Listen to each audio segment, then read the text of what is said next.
नमस्ते दोस्तों, मैं सुमन शर्मा आप सभी का स्वागत करती हूँ आपके अपने चैनल सुमन एजुकेशन हब में। आज हम डिस्कस करने वाले हैं अबाउट अकाउंट से रिलेटेड कुछ मेन एंड इम्पॉर्टेंट पॉइंट के बारे में। डिस्कशन को स्टार्ट करने से पहले एंड आगे बढ़ने से पहले एक छोटी सी रिक्वेस्ट है मेरी आप सभी लोगों से। अगर आप फर्स्ट टाइम मेरे चैनल पे आए हैं एंड न्यू व्यूवर हैं तो मेक श्योर मेरे चैनल को लाइक कर लीजिए, शेयर कर लीजिए एंड वीडियो के राइट हैंड साइड पे एक छोटा सा रेड कलर का सब्सक्राइब बटन आपको शो होगा, उसको प्रेस करके मेरे चैनल को सब्सक्राइब कर लीजिए एंड मुझे सपोर्ट कीजिए। टैली एंड अकाउंट से रिलेटेड किसी भी टाइप की कोई भी क्वायरी है या फिर कोई भी क्वेश्चन है, आप मुझे कमेंट्स कर सकते हैं। डेफिनेटली उसका सॉल्यूशन एंड रिप्लाई मैं आपको दूंगी। तो चलिए डिस्कशन को स्टार्ट करते हैं। तो आज हम डिस्कस करने वाले हैं अबाउट अकाउंट से रिलेटेड कुछ मेन एंड इम्पॉर्टेंट पॉइंट के बारे में।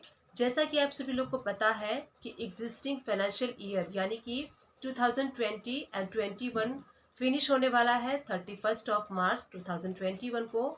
तो एग्जिस्टिंग जो फाइनेंशियल ईयर है 2020 एंड 21 फिनिश होने से पहले कौन कौन से ऐसे अकाउंट से रिलेटेड वर्क हैं जो आपको कंप्लीट कर लेने चाहिए, स्टेप बाय स्टेप मैं इस वीडियो में आपको बताने वाली हूँ। सबसे पहले जो मेन वर्क है, आपको अपनी जीएसटी की रिटर्न्स जो है वो टाइमली फाइल कर देनी है। देखिए जीएसटी से रिलेटेड काफ़ी सारे वीडियोस मैंने अपने चैनल पे अपलोड किए हैं, आप उन सारे वीडियोस को वॉच आउट कर सकते हैं। जीएसटी की रिटर्न्स की जो न्यू ड्यू डेट्स हैं उसके बारे में भी मैंने वीडियो अपलोड किया है। जीएसटीआर 3B की रिटर्न्स जो है उसकी ड्यू डेट्स के बारे में भी मैंने वीडियो अपलोड किया है। तो अगर अभी तक आपने उन सारे वीडियोस को वॉच नहीं किया है तो जाके आप वॉच आउट कर सकते हैं, सो दैट आप भी अपडेट हो जाएं कि जीएसटी की जो रिटर्न्स जानी है वो कब कब जानी है, उसके बारे में आप भी अपडेट हो जाएंगे एंड आप भी अवेयर हो जाएंगे कि किस डेट को कौन सी रिटर्न्स आपको फाइल करनी है।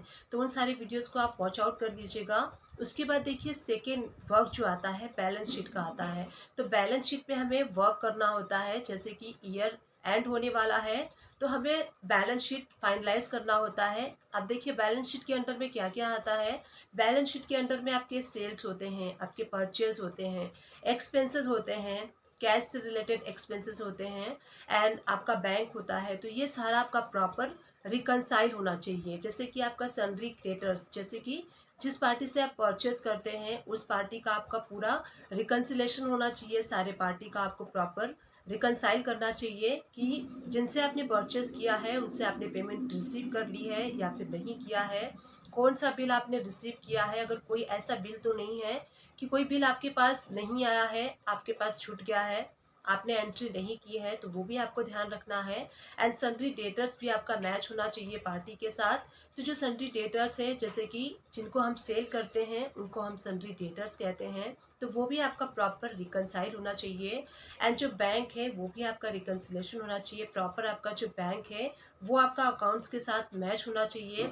उसके बाद देखिए काफ़ी सारे एक्सपेंसेस होते हैं, डेली बेसिस के जो खर्चे होते हैं वो भी आपका मंथली मैच होना चाहिए। आपको ध्यान देना है कि आपने जो एक्सपेंस किया है उसकी एंट्री आपने बुक की है या फिर नहीं की है, ये प्रॉपरली आपको चेक कर लेना है। अब चलिए बात कर लेते हैं about debit note and credit note के बारे में। तो ये भी आपको ध्यान देना होगा कि जो डेबिट नोट है हम परचेस के अगेंस्ट इशू करते हैं, तो कोई ऐसा डेबिट नोट जो हमें इशू करना था वो हमने अगर इशू नहीं किया है तो आपको इशू कर देना चाहिए। और कोई ऐसा क्रेडिट नोट जिनको कि हम पार्टी को सेल करते हैं, सेल्स के अगेंस्ट हम क्रेडिट नोट रिसीव करते हैं, तो हम किसी ऐसे पार्टी को सेल करते हैं जिससे कि हमारी बॉन्डिंग अच्छी है, तो कई बार क्या होता है कि हम पार्टी से सेल्स रिटर्न तो रिसीव कर लेते हैं, उसके अगेंस्ट पे क्रेडिट नोट जो होता है वो पार्टी इशू करना भूल जाती है and on the same time हम भी भूल जाते हैं। बट जब ईयर के एंड में हम बैलेंस शीट पे वर्क करते हैं एंड पार्टी का जो लेजर है वो रिकनसाइल करते हैं, तो हमें पता चलता है कि इस इनवॉइस के अगेंस्ट हमें क्रेडिट नोट रिसीव करना था, हमने नहीं किया है, तो आप पार्टी से क्रेडिट नोट रिसीव कर लीजिए। तो ये सारी चीज़ें जो है आपको ध्यान देनी होगी। बैलेंस शीट में liability side and asset side आपको रिकनसाइल करना होगा प्रॉपर। देन उसका जो बैलेंस शीट है आपको प्रॉपरली बनाना होगा, करेक्टली बनाना होगा, जैसे कि ईयर एंड हो रहा है। तो ये बैलेंस शीट से रिलेटेड कुछ पॉइंट्स थे जो कि आपको ध्यान देने चाहिए ईयर फिनिश होने से पहले। अब हम बात कर लेते हैं जीएसटीआर 9A एंड 9C की रिटर्न के बारे में।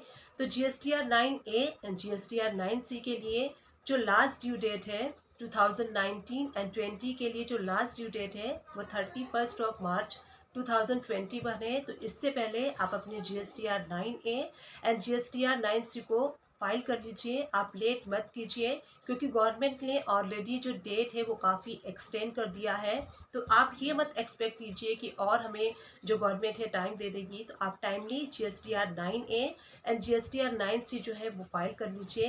तो ये भी आपको फाइल कर लेना चाहिए before ending this financial year 2020 and 21। अब हम बात कर लेते हैं अबाउट प्रिकॉशन के बारे में। जो न्यू फाइनेंशियल ईयर आने वाला है 1 अप्रैल 2021, उसके लिए आपको क्या क्या प्रिकॉशन लेने हैं उसके बारे में हम डिस्कस कर लेते हैं। अगर आप एक एक्सपोर्टर हैं, आउट ऑफ इंडिया एक्सपोर्ट करते हैं या फिर आउट ऑफ इंडिया सप्लाई करते हैं, तो देखिए एक्सपोर्ट जो है वो 2 टाइप्स के होते हैं। एक होता है with GST export and second होता है विदाउट GST एक्सपोर्ट। तो अगर आप विदाउट GST एक्सपोर्ट करते हैं तो उसके लिए आपको LUT बॉन्ड जो है वो अप्लाई करना होता है एंड LUT बॉन्ड जो है वो 1 ईयर के लिए होता है। तो 1 ईयर आपका देखिए जो LUT बॉन्ड आपने अप्लाई किया होगा वो भी आपका एक्सपायर होने वाला होगा 31 मार्च 2021। तो नेक्स्ट ईयर के लिए अगेन आपको LUT बॉन्ड जो है वो अप्लाई कर लेना चाहिए। अभी से आप अप्लाई कर सकते हैं। सिंपली वे है, आप ऑनलाइन अप्लाई कर सकते हैं। ऑनलाइन आपको LUT बॉन्ड के लिए अप्लाई करना है। वहाँ पे 2-3 ऑप्शंस जो है वो आपको वहाँ पे फिल करने होते हैं। जैसे कि वहाँ पे आपको ऑप्शंस आते हैं कि लास्ट ईयर का आपको LUT बॉन्ड जो है उसका सबमिट करना होता है डॉक्यूमेंट। अगर आपके पास लास्ट ईयर का LUT बॉन्ड डॉक्यूमेंट्स नहीं है तो डोंट वरी, आप स्किप करके अप्लाई कर सकते हैं। सिंपली आपका अप्लाई हो जाएगा LUT bond and next year के लिए आपका जो LUT बॉन्ड है अप्लाई हो जाएगा एंड प्रोसीजर में चला जाएगा। कई बार क्या होता है, हमारा बिजी एंड हेक्टिक शेड्यूल चल रहा होता है, एक्सपोर्ट करने में आप बिजी होते हैं एंड LUT बॉन्ड जो है उसके लिए आप अप्लाई नहीं कर पाते हैं, डिले हो जाता है, 1-2 मंथ डिले हो जाता है। बट क्या होता है, अगर आप लेट अप्लाई करते हैं तो आगे आपको प्रॉब्लम आ सकती है। इसलिए ये भी LUT बॉन्ड के लिए आप टाइमली अप्लाई कर सकते हैं। अभी से आपको अप्लाई कर देना चाहिए सो दैट आपका प्रोसीजर में LUT बॉन्ड का वर्क जो है वो चला जाएगा और ईजिली आपको न्यू ईयर में आप ईजिली स्मूथली आप अपने काम को कर सकते हैं। तो ये कुछ मेन एंड इम्पॉर्टेंट पॉइंट थे अकाउंट से रिलेटेड जो कि मैंने आप लोगों के साथ शेयर किया। आप लोग भी इन सारे वर्क को टाइमली कर लीजिएगा, जैसे कि ईयर फिनिश होने वाला है। तो ईयर फिनिश होने से पहले जो भी इम्पोर्टेंट वर्क है अकाउंट से रिलेटेड आप लोग को कर लेने चाहिए। आई विश ये वीडियो आपके लिए हेल्पफुल रही है। अगर हेल्पफुल रही है तो एक छोटा सा काम कर दीजिएगा, चैनल को लाइक कर दीजिएगा, शेयर कर दीजिएगा एंड सब्सक्राइब कर दीजिएगा। Thank you and keep watching my videos.